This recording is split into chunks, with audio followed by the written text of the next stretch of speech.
자, 이재명이 어제 느닷없이 그 기후 관련 청년 기후 활동가 간담회에 가가지고 기후 위기 문제를 헌법에 넣는 개헌을 하고 싶다. 그렇게 말을 했습니다. 그런데 기후 문제 원포인트 개헌이라고 말을 했지만은 이 문제의 어감은 실제로 이 개헌에 반대하는 것처럼 보이다가 마지못해 문의 비위를 맞추기 위해서 개헌에 찬성하는 것처럼 보였던 이재명이 이제 자신의 지지율이 떨어지고 대선이 좀 쉽지 않은 상황이 되니까 다시 개헌을 들고 나왔다. 이렇게 해석이 될 걸로 보입니다. 자, 그런데 오늘 그 아침에 중앙일보의 서소문 포럼이란 데도 개헌을 부르는 오징어 대선이라는 칼럼이 서승욱 기자라는 정치팀장 명의로 이렇게 나왔습니다. 그래서 지금 이 대선을 하고 있는데 이번 대선이 거친 언어로 상대방을 비방하고 또 비호감 그런 대선이고, 더 나아가서 중도층과 2030이 정권 교체에 가담하고 있는 데서 떼내야 되고, 더불어 거수기당은 중도층과 2030이 정권 교체에 가담하고 있는 걸 떼내야 되고, 국민의통당은 닥치고 정권 교체를 해야 되고, 그래서 대선이 상대방 약점 들추기로 돼가고 비정 경쟁이 아니다. 네거티브 정보 놓고 후보를 골라야 된다. 오징어 게임 속에 징검다리 비슷하다. 이렇게 말하면서 후보 가족에 대한 온갖 말들이 이렇게 퍼져나가고 있고, 또 이 당 지도부까지도 여기에 가세하고 19금 논란까지도 나오고 있다. 대선 수준이 추락하고 있고, 오징어 게임의 5번째가 징검다리 게임인데 강화 유리냐 일반 유리냐 어떻게 디딜 거냐 하는 그거죠. 자, 그런 식으로 지금 골라야 되는 양상으로 가고 있다. 그래서 양쪽의 대선 후보가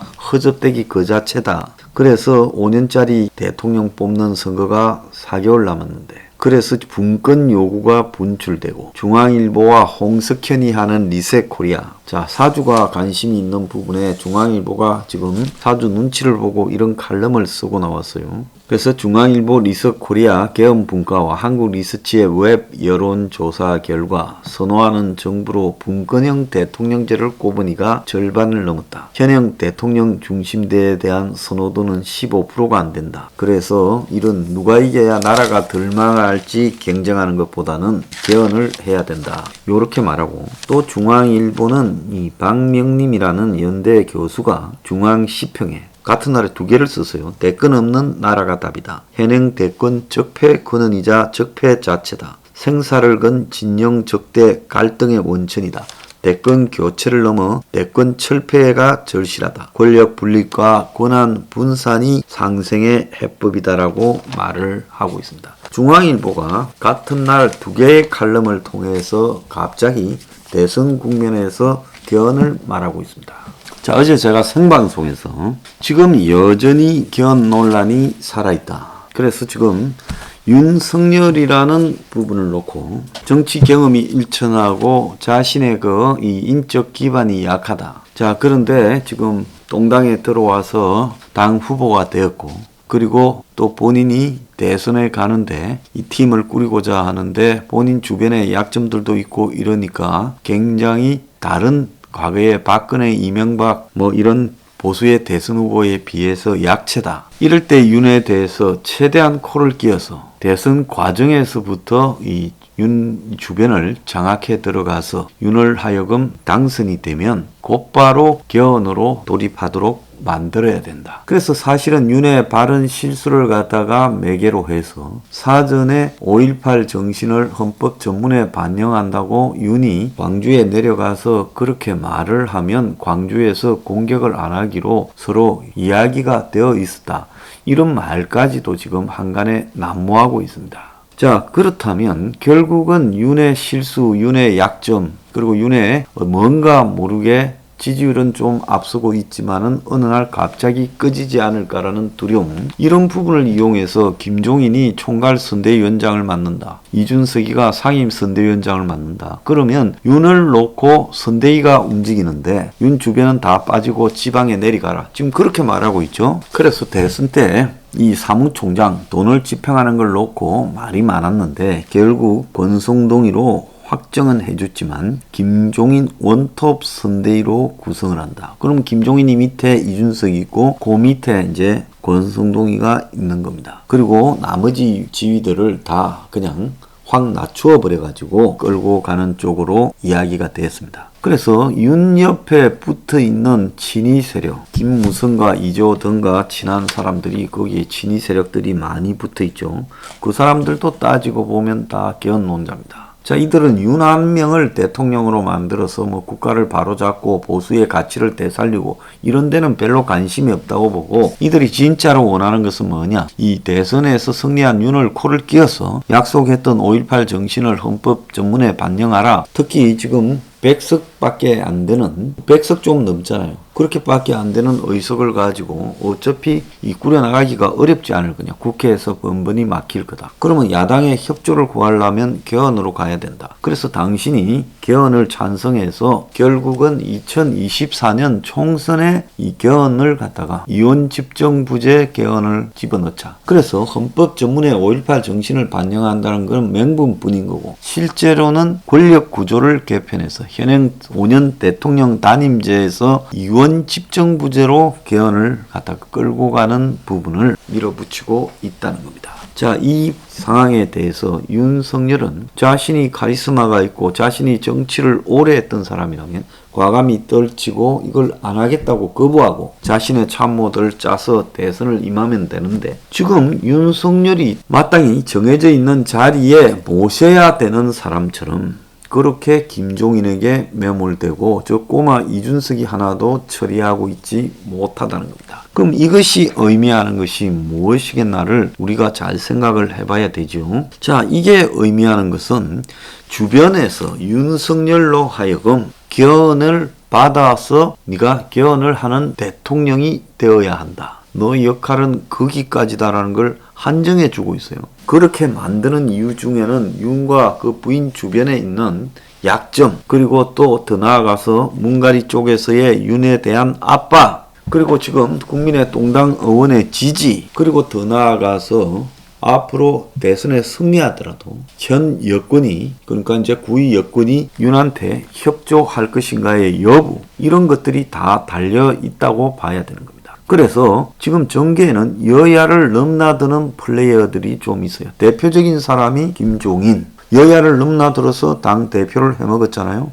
그러니까 저쪽에도 잘 알고 이쪽에도 잘 알고, 저쪽하고 또 헤어져서 이쪽으로 왔지만 궁극적으로 이 사람의 목적은 누구를 잘되게 하는 게 목적이 아니라 자기가 죽기 전에 실세 총리를 개헌해서 한번 해보겠다라는 게 목표인 사람으로 저는 알고 있습니다. 자, 이준석 동당의 대표가 되는 과정뿐만 아니라 대표를 하는 과정에서도 여권과 각을 세워 싸우지 않았고 여권과 물밑에서 잘 교류하는 친구로 소문이 나 있어요. 자, 이 친구 또 김무성, 뭐 여야를 넘나드는 이 개헌론자지 않습니까? 이재호도 마찬가지고요. 정진석도 지금 국회 부의장도 마찬가지고. 그래서 이런 사람들 대부분이 지금 개헌을 찬성하고 있기 때문에 윤을 갖다가 당선시켜서 윤이 개헌하게 하는 것이 낫다. 그들 입장에서 봤을 때는 이재명이가 당선되면 지금은 개헌을 언급하더라도 저게 속마음이 아니고 저 사람은 이 굉장히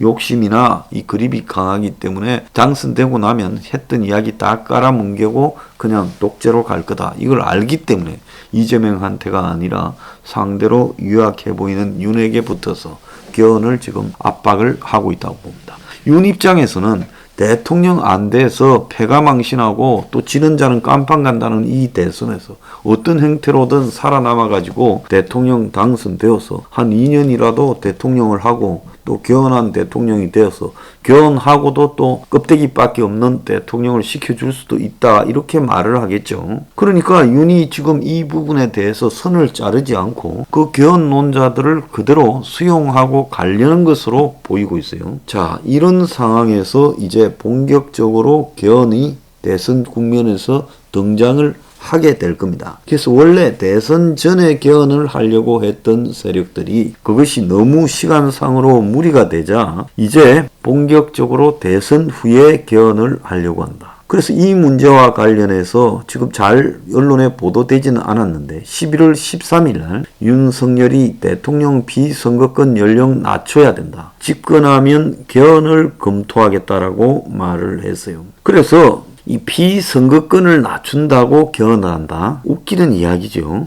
그래서 비선거권 40살 이상이 대통령에 가야 되기 때문에 고작 그것 때문에 국민적 합의를 바탕으로 개헌 사항을 고려해서 개헌하겠다. 자, 결국 윤석열도 개헌하겠다라는 말을 했고 또 이재명도 기후를 가지고 개헌하겠다라는 말을 했습니다. 자, 이틀 전에는 중앙일보가 대선 후보들에게 개헌 절차법을 만들겠다라는 약속을 받아내야 된다. 이렇게 했고, 자, 이재명과 윤석열이 개헌을 속도 조절하고 있다. 그래서 이재명은 단계적으로 부분 개헌하겠다고 11월 7일 날 중앙일보가 보도했고, 윤석열은 헌법 개정의 당위성을 공감하지만 현 시점에서 개헌에 약간의 거리를 두고 있지만 한편으로 국민 합의가 우선이다라고 하면서도 며칠 전에 대통령 비선거권 개헌을 언급하는 단계에 이르렀어요.